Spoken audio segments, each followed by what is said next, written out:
Welcome back. You're watching Morning Live. Thank you for choosing to stay with us now. It aims to make art more accessible and engaging to South Africans. That's a new exhibition called The Voice of the Nation, which opened this past Thursday at the studio in Sandton. The exhibition includes works of artists such as Happy Dhlame, Ayanda Mabulu, Senzo, Shabangu and Bambo, Sibiya. To tell us more, we're joined by the curator of The Voice of the Nation, Jessica Deutsch. Jessica, good morning and thank you very much for joining us. Good morning. Let's talk about the significance of a name like The Voice of the Nation and what it's meant to signify. Well, the role of an artist in any society is to talk about what's happening around him. You know, he'll pursue his own vision, but he's always impacted about his environment and about his culture. And that happens anywhere in the world.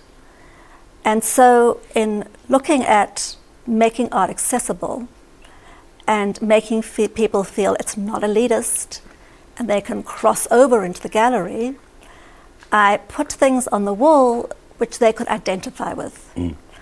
And the things that we really evolved through it was the crossing from the rural to the city, the experience in a city. Senzo Shabangu, for example, does little boxes because the experience was, well, we came to live in a box. Happy Dhlame, for example, does faces that are veiled because what is the reality? What's beneath the mask? But at the same time, artists work in different media. And so I have a wonderful artist called Vuzi Mufufi, who works with collage, showing that paint is not the only medium. And part of that is to show to young children that you can work with something. You curated an exhibition that speaks on different levels, right, tone and feel. But ultimately, this is an experience. You want somebody who comes to the exhibition. What are some of the things that, when you put this exhibition together, that you wanted a viewer, a consumer to experience? Well, I think if you stand in front of a piece of art, invariably, anybody, no matter what they know, they are carried over into that piece of art. And so the process really is, and this is scientifically proven, is that you enter the reality of that painting. And entering that reality, you really step out of the reality that you're in and you go somewhere else. And you see in that other reality something that you identify with. For example, yesterday I was sitting outside in Sandton Square and I met a writer who didn't have a job. And he was telling me how terrible he felt.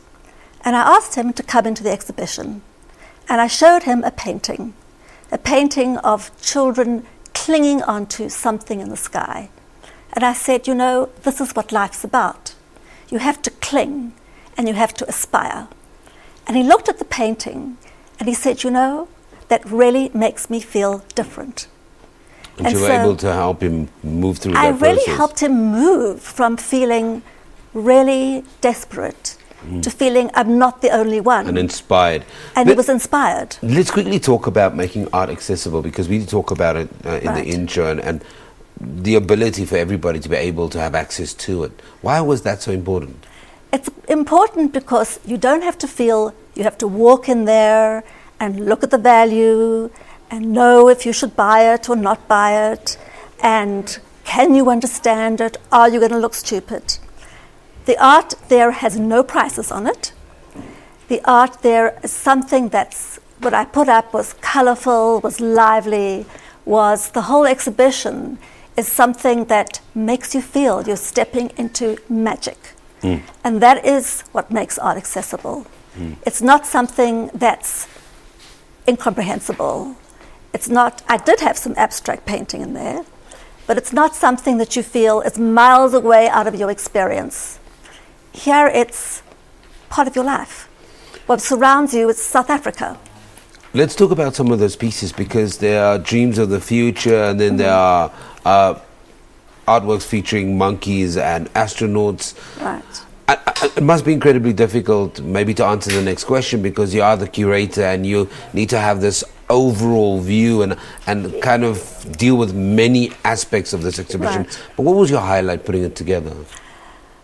Well, if I tell you that it was speaking to the artists and learning what was inside of them, that was exciting. I think the highlight was each discovery. And I never went through any curator or anybody. Each artist led me to the next. The highlight really was that I met Peter Clark when I first came to South Africa, and he mapped my journey. And can I say any particular artist excited me more than another one? No. They all excited me in different kinds of ways, because some of them spoke of dream, some of them spoke of desperation, some of them spoke of our people are on this race and they're never going to get anywhere. And so can I say to you that the dream inspired me more than the reality? No. I loved Happy Dhlame's work. I adored it. I loved Lindy Sale's abstraction. So I can only say to you that all of it speaks as one voice. With so much passion. Thank you very much for joining us here this morning. That's the curator, Jessica Deutsch, speaking to us about the exhibition titled The Voice of the Nation, which features work from artists, some amazing artists like Ayanda Mabulu, Senzo, Shabangu and Bambo, Sibiya. And that's at the studio in Sandton. You can Google it for more details. We'll take an ad break.